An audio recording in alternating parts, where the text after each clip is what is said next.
Salut à tous et bienvenue dans cette nouvelle vidéo qui cette fois-ci ne parle pas d'IA mais montre comment connecter Shopware à Odoo. Cela fait déjà 10 ans que je suis développeur Odoo et durant cette période assez intense de ma carrière, j'ai vu pas mal de projets d'intégration e-commerce qui commencent proprement et finissent en spaghetti. Car 6 mois plus tard, personne ne sait comment le connecteur fonctionne et quel endpoint fait quoi, par exemple. Aujourd'hui, je vous montre un connecteur Odoo vers Shopware que j'ai appelé Shopware Connector, assez solide qui peut s'intégrer parfaitement au workflow complexe. Un module, deux protocoles, ici JSON RPC et REST côté Shopware, et une file d'attente qui sera gérée avec le module QJob que voici de OCA, Odoo Community Association. Alors, je vais commencer par un petit exemple. Donc, nous avons ici le connecteur. Le connecteur, qu'est-ce qu'il fait? Il peut aller, je vais tester ici la connexion. Nous sommes connectés ici à Shopware, comme on peut voir. Donc, on peut synchroniser tous les produits. Ça veut dire que tous les produits dans Odoo peuvent se synchroniser côté Shopware et les produits créés côté Shopware peuvent se synchroniser côté Odoo. Voici des exemples ici que je vais vous montrer. Tous ces produits-ci sont des produits qui viennent de Shopware avec un Shopware ID. Ici, je vais venir ici vous montrer. Je vais essayer de filtrer ici. Shopware Product ID est défini. Et là, on a tous les produits qui viennent de Shopware. Vous voyez un peu. Et côté Shopware également, j'ai ici Shopware. Des produits déjà dans Odoo peuvent également être dans Shopware. Ici, j'ai 5 Liter Bottle Water. Ça, c'est un produit qui a été créé dans Odoo. Donc, voici mes produits ici. Et là, j'ai 5 Liter Bottle Water. De même, avec les commandes, on peut également récupérer les commandes de Shopware. Voici une commande. Celle-ci est une commande qui vient directement de Shopware. Et là, vous pouvez voir que le produit, c'est un produit Shopware également. Donc, derrière, nous avons juste un cron job, donc des actions planifiées ici, qui vont tourner. Donc, je vais chercher Shopware. Ces actions, si nous avons Fetch Order, qui va récupérer les commandes de Shopware, 5 products, va essayer de synchroniser les produits, c'est-à-dire créer les produits dans Odoo ou envoyer les produits de l'autre côté. 5 products from Shopware, lui, va juste récupérer. Il s'exécute à intervalles de temps assez réguliers. Pour qu'il fonctionne, c'est simple. Il suffit juste de les exécuter. Je vais essayer d'exécuter celui-ci manuellement, Fetch Order, et peut-être venir exécuter également celui-ci. Donc, 5 products from Shopware. Et là, lorsqu'on vient au niveau de Shopware, ici nous avons, voici les éléments qui ont été fetch tout à l'heure. Il est 20h54, comme vous pouvez voir ici, 20h54. Donc, on a pu récupérer. Ici, dans notre cas, il a en quelque sorte ignoré parce que ce produit existe déjà. Ici, il s'agit d'une commande order, il existe déjà. Et de même, ici, il a mis à jour différents produits Shopware. Donc, je peux essayer de chercher celui-ci. Au niveau des produits, je viens dans vente, produits. Et là, je cherche ces produits-là. Donc, ce produit, c'est celui-ci qui est là. Alors, passons dans le vif du sujet. L'approche classique, lorsque on essaie de faire une connexion entre Odoo et un système externe, c'est souvent créer un endpoint pour chaque élément, pour chaque objet, pour chaque élément, pour chaque donnée qu'on veut récupérer. Donc ici, dans Shopware, avec une approche classique, qu'est-ce qu'on ferait? On viendrait avoir créer dans Odoo un endpoint product, un endpoint product ID pour récupérer un produit précis, un endpoint peut-être product ID stock pour récupérer la quantité en stock, les pre-orders. Et ça fait 6 endpoints. Ça fait 6 endpoints à construire, c'est-à-dire à documenter, à sécuriser et à maintenir. Donc, dans cette approche-là, plus le projet va grandir, plus il sera vraiment complexe et on risque d'avoir le code spaghetti dont je parlais au début. L'approche que moi je préfère, la meilleure approche, c'est quoi? C'est de garder côté Shopware du reste et côté Odoo juste du JSON RPC. Ici, nous sommes dans Odoo 19. Odoo 19 inclut JSON RPC, mais je pense Odoo 18 en descendant en XML RPC. Éventuellement, aussi, Odoo 19 supporte également XML RPC.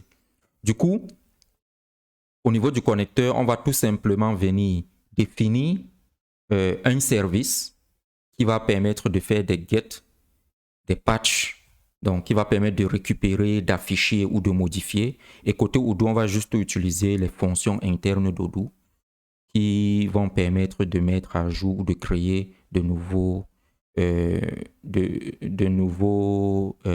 éléments, de nouvelles data.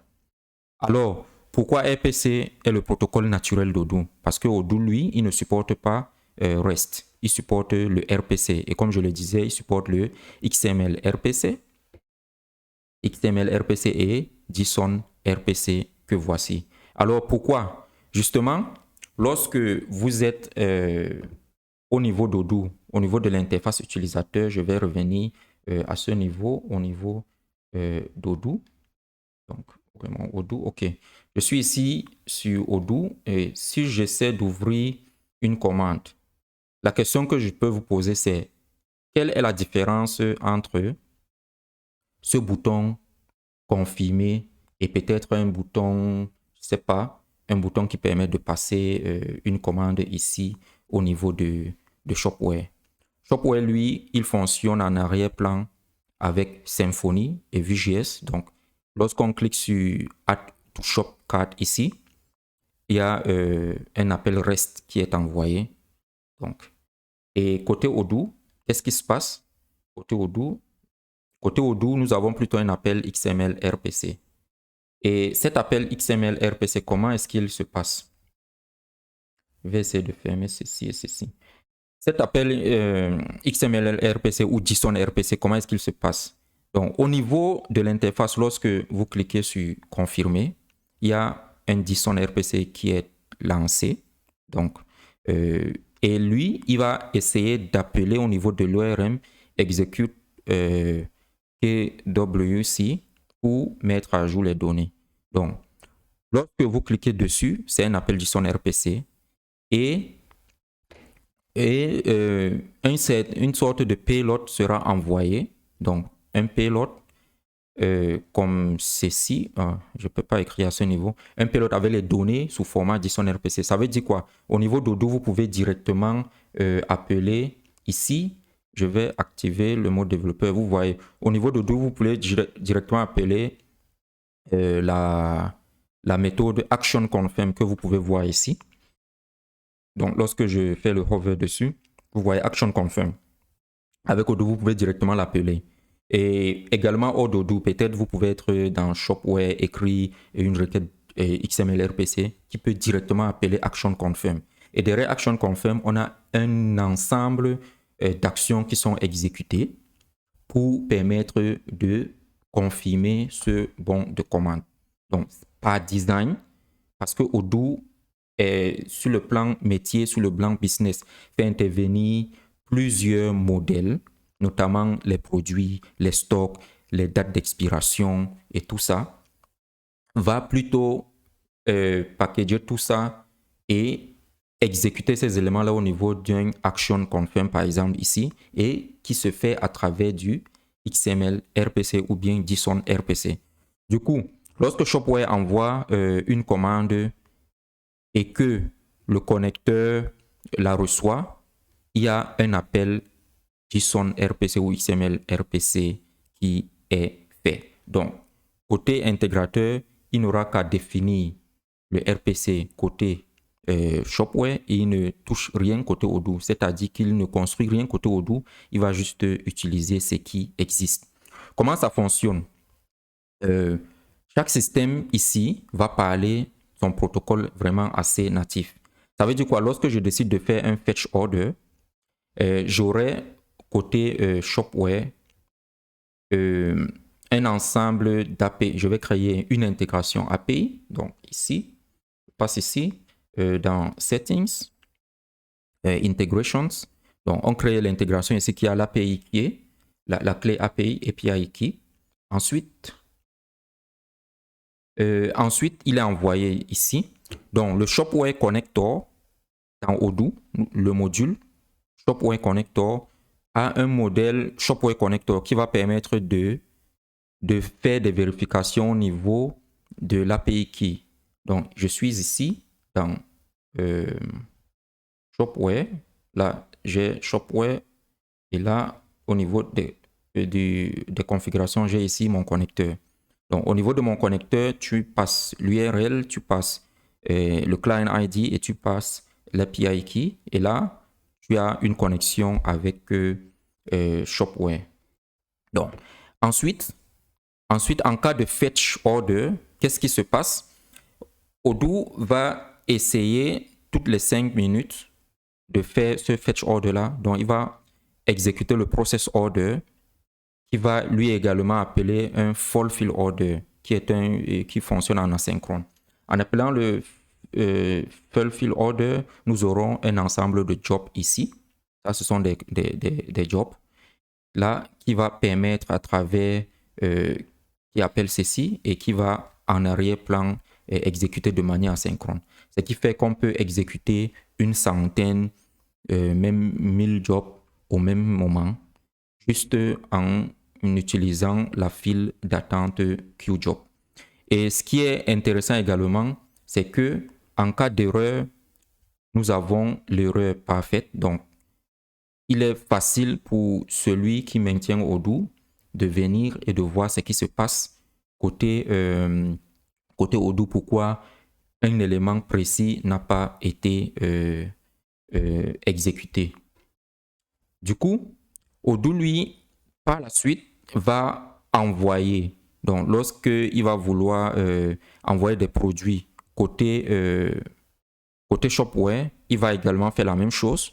Il s'agira du même principe. Il va tout juste appeler un push stock ici qui va communiquer via REST API et qui va envoyer les données ici dans Shopware.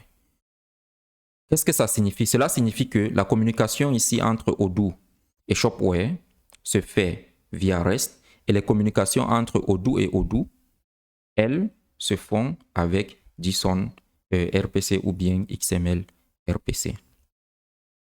Donc, le cas intéressant ici, c'est quoi? C'est que lorsque le client achète sur Shopware, toutes les 5 minutes, un cron fetch order va s'exécuter. Ensuite, il y aura un process order qui va aller créer la commande. Lorsque la commande est créée, on va appeler un fulfill order. Elle s'exécute chaque heure pour mettre à jour le stock au niveau de Shopware. Mais attention, il faut éviter les doublons. Pour éviter les doublons, il faut un ID unique qui permet de reconnaître les produits qui viennent de Shopware. Donc, j'ai Shopware Order ID. Ça, c'est ce que je montrais tout à l'heure ici. Donc, si je viens là, j'ouvre ici. Je viens au niveau des produits. Au niveau des produits, ici. Et là, j'ouvre un produit Shopware. Donc, ici, il s'agit d'un produit Shopware. Je vais venir dans Données. Et là, Shopware ID, vous voyez. Donc, on a ce Shopware ID ici qui permet de rendre ce produit unique. Cela va permettre également d'éviter les doublons. Ça, c'est une bonne pratique également à faire, à adopter. Donc, le Shopware Product ID ici va reconnaître un produit et va éviter de créer le même produit plusieurs fois. On appelle ça l'idempotency. Donc, il va venir vérifier, OK, est-ce que le produit existe ou pas. Si le produit existe, il ne va pas le créer. Et dans le cas contraire, si le produit n'existe pas, il va le créer. C'est ce qu'on voit ici au niveau des jobs. Je pense que c'était celui-ci. Vous voyez? Donc, skip already imported. Donc, il ignore, il ne fait aucune action parce que cette commande-ci a déjà été importée. Dans le cas d'un produit, au lieu de créer le produit, il va plutôt mettre à jour la quantité en stock de ce produit-là. Ensuite, il y a l'asynchrone, le traitement asynchrone. Un système pareil peut envoyer des centaines de commandes, des milliers de produits dans un petit laps de temps. Pour gérer ça, il est bien d'utiliser QJob, ce module dont je parlais, qui va permettre de définir un canal pour chaque record, pour chaque enregistrement qu'on veut. Et à travers ce canal-là, va permettre de créer des jobs, une ligne, des tâches cron qui vont s'exécuter de manière asynchrone. Donc, on pourra avoir une centaine de produits qui vont s'exécuter au même moment. Et enfin, la sécurité. Concernant la sécurité, il ne faut jamais utiliser dans ces cas-ci un utilisateur admin, mais il faut créer un utilisateur dédié qui va permettre, qui va juste faire ces actions-là. Dans notre cas ici, côté Shopware, ce qu'on a fait tout à l'heure, c'était de créer cette intégration. Si c'est vrai, on a mis administrateur à ce niveau, mais on pouvait définir un autre rôle. Il n'est pas bien d'utiliser un admin parce que l'admin peut tout faire. Il faut créer un utilisateur précis à qui on va accorder des droits bien précis. Ok, maintenant essayons de passer à une petite démo. Donc, pour la démo ici, je vais venir simuler dans Shopware. Donc, je viens ici. Je viens dans Shopware et là, je vais essayer de simuler quelques commandes et produits. Ok, là, une erreur s'est insérée dans le script. Je vais corriger et relancer. Ok, les produits sont créés et là, nous repassons dans Odoo. En repassant dans Odoo, je vérifie bien ici, nous avons ces cron jobs-ci. Et là, on va passer ici, apps,